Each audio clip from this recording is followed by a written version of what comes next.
soulful diva Tina Turner, who succeeded a lengthy run of 60s and 70s R&B hits in tempestuous partnership with husband Ike Turner with major pop stardom in the 80s, has died. She was 83. Tina Turner, the A-Queen of rock and roll, has died peacefully today at the age of 83 after a long illness in her home in Kusnacht near Zurich, Switzerland. With her, the world loses a music legend and a role model, her representative said in a statement to The Guardian. Turner was still in her teens when she began recording with future husband Ike. Their tumultuous partnership produced 15 years of popular singles, culminating in the 1971 crossover smash Proud Mary. However, in 1976 the vocalist fled her abusive marriage. She detailed her violence-scarred relationship in the 1986 bestseller I, Tina, which served as the basis for the 1993 biopic What's Love Got to Do With It. After nearly a decade in the commercial wilderness,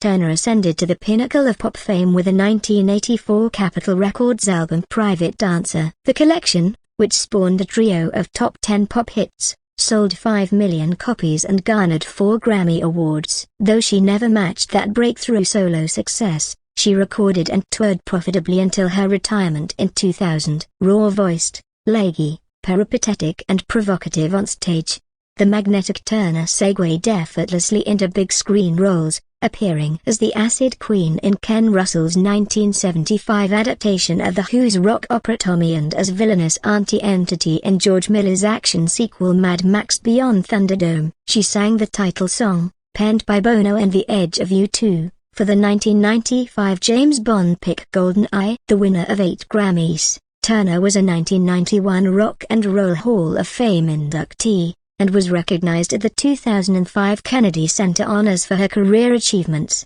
She was born Anna Mae Bullock in the farming community of Nutbush, Tennessee, a locale she would commemorate in the self-penned 1973 song Nutbush City Limits. With her sister Ruby, she was shuttled between various relatives as a child. Her mother left her abusive father when she was 11. At 16, the girls were reunited with their mother in St. Louis. After graduating from high school, she began working as a nurse's aide, but also started frequenting St. Louis Black night spots. Though she had no musical experience outside the church choir, she managed to sit in, at a 1958 engagement at Club Manhattan, with Ike Turner's Kings of Rhythm.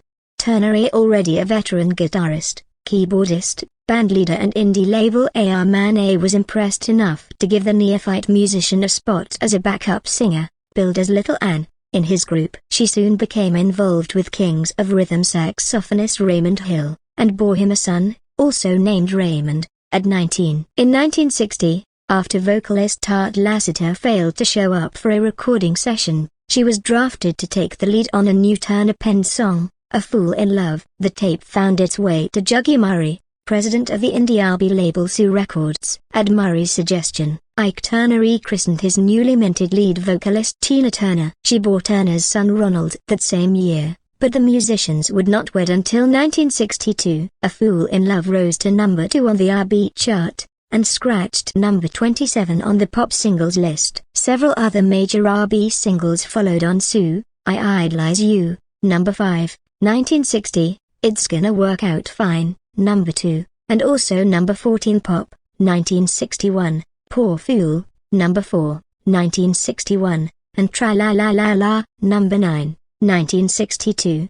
The Ike-Tina Turner review bounced from label to label, and none of their mid-60s singles secured chart traction. However, the act's high-voltage live performances and dynamic frontwoman continued to draw attention. After a 1965 appearance in the Big TNT show, a concert attraction screened in movie houses, like its precursor the TAMI show, the Turners were approached by producer Phil Spector, who had conducted the TNT show house band, the architect of several huge-sounding hit-pop 45s by the Ronettes, the Crystals and other R&B-skewed acts. Spector paid Ike Turner $20,000 to sit on the sidelines, and employed Tina as the lead vocalist on a single he envisioned as his crowning achievement. Penned by Spector, Jeff Barry and Ellie Greenidge and cut in March 1966 with a huge, thunderous orchestra at Hollywood's Gold Star Studio, River Deep, Mountain High was the apotheosis of the producer's fabled wall of sound.